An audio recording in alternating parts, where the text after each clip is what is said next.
step 5 on how to digitalize the data that we have been observing on the different historical images on Google Earth.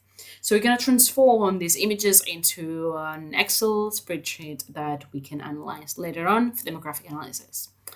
So the starting point from this would be the set of layers that we have obtained that are properly georeferenced and on the individuals have been segmented, or we have some centroids on them, and we can check if they're still on the different years. So we're going to build this data set where we have ID, the ID of the different individuals, their GPS location, latitude, longitude, X and Y, and then the presence and absence across the different years that we have images for. So one of the things, I'm going to open QGIS. I have here one of the populations. The segmented is in blue, the centroids are orange, and we want to download this information. So one of the things that I want to download would be the size of each individual. And actually, as you can see here, I'm seeing the individuals like by a number, which is the ID of the different attributes, the different features of this polygon layer. So to access this, you would go to open attribute table on this layer of polygons, and you could see all different polygons that we have here, their ID, their area, and more information if you want. One of the things that I want to see is some numbers in here to have an ID for the different individuals. To do so, what I've done is double click here so we can access like the visual properties, the symbology of this, and I have added these labels using the single labels and using ID among the different fields that this attribute table has. ID is the one that we're going to use. And I like this kind of water bodies labeling because it allows me to see clearly the numbers. The other one is not that clear. So what we want now is to download things like the X and Y of the different centroids. So to do so, there's a very easy option that we can use. So we're working with a vector, and from the different polygons, we want to acquire centroids layer. And an easy way to do it would be to use the geometry tools centroids that allows us to automatically, we would select, it's called, this very long name, and it will create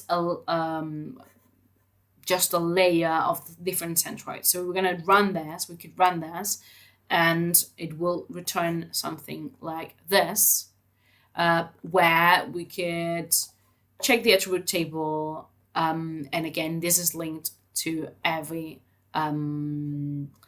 object that I had from the other layer, from the layer of the polygon. So we already have the area, and actually the GPS, the X and Y, has to be obtained, if I remember correctly, by setting the X and Y.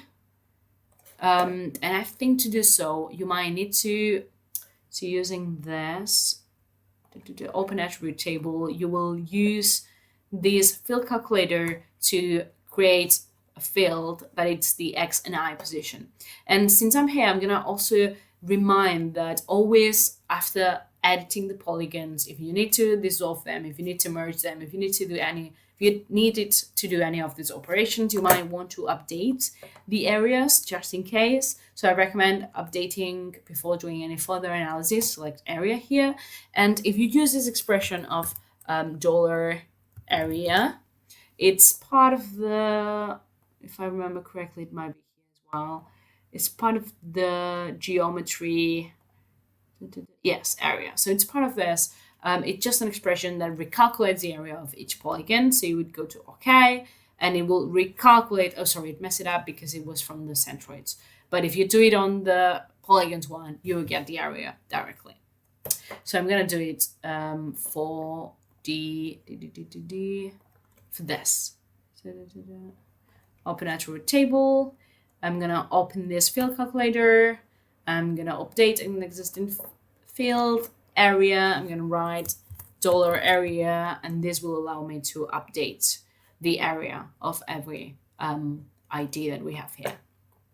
Another thing that we want to obtain at this point is the X and Y. So latitude and longitude of the centroid point of the different polygons, the different individuals. So here in the attribute table, we're going to go again to open field calculator.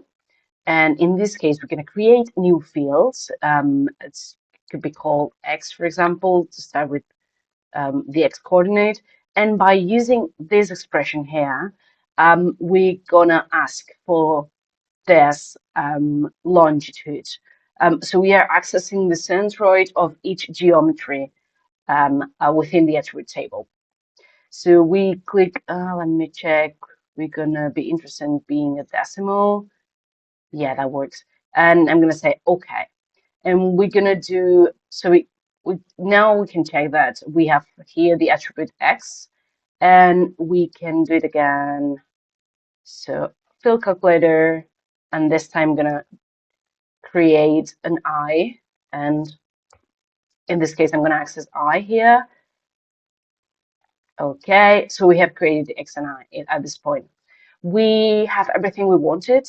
So we have individual's ID, we have the area that we have updated, X and I. So that's all we need.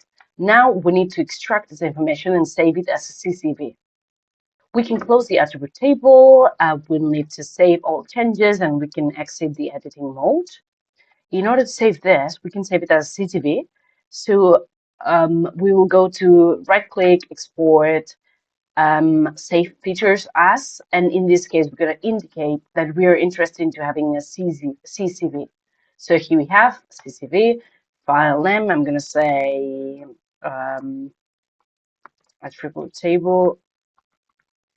This is OP7, for example. Everything can be left as it is, and I'm going to say, okay, this is the CSV that we have just exported. We have the ID here, the area of the polygon, and we are also interested in the X and Y position of the centroid of each polygon. So by transforming this into something that we can read, we can prepare something as this.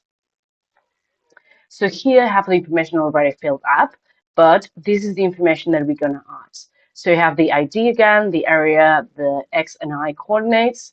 And since I'm using the 2022 for the presence, checking if tracking back in time from this point, I set 1 as a present of the individual at this point.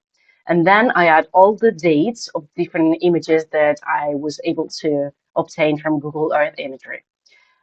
0 stands for absence, 1 stands for presence. So here the data is organized as follows. So this individual was found in 2022, but it wasn't found in 2021. Therefore, it wasn't found also in the previous year. So we're going back in time on the going through the right path. This individual was a bit more old, was a bit older.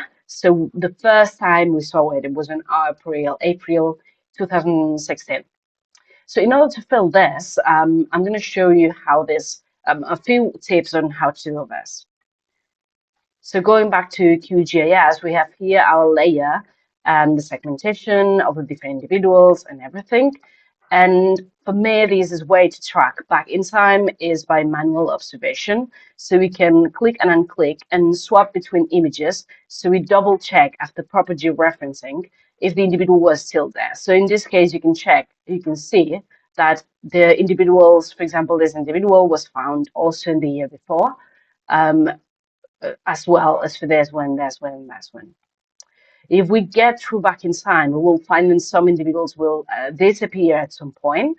In other words, they just appear. They were detected at that year. Some images can be a bit more tricky than others, especially when going back in time. Resolution is quite hard. So for some individuals, we will not be able to determine if they were there or not. For example, here we can see that this individual was no longer here and appeared later on, probably here in between 2021 and 2020, where the last picture was found. This process can be slightly sped up by using overlay analysis. If we have recorded all the polygons along all years, we can just overlay the different polygons and check automatically which individuals were already found. Instead of screening the whole picture and checking which individuals were there year by year, I recommend focusing on a specific area, like for example this one, and going back in time, specifically with looking at those individuals, because in that way we can keep the contextual information that sometimes is very useful to understand how like the dynamics of different vegetation and the surroundings and everything. So I recommend grouping some individuals and then going back in time. For example, these ones are easier to follow rather than going through all the individuals and then get back in time. So with this, we will be filling the whole Excel file where we have all these presents and absences, and we can calculate this minimum age that we estimated, considering the number of years when these individuals have been observed. In some cases, we might require a bit more information about the species presence to verify that the species was there or wasn't there. Some sources that can be used, for example, is Google Street View imagery that allows us to spot individuals from the ground. And for example, this is one of the areas of the study where I spotted this individual that was not found in 2024. And the reason of that, so we can see a caprosedulous individual here in 2019, 2017, and it was even bigger in 2009. But it wasn't found on the most recent picture. And this is because there was a massive auroral restoration in 2023 that can be also spotted from Google Street View imagery, explaining why this individual is no longer in that.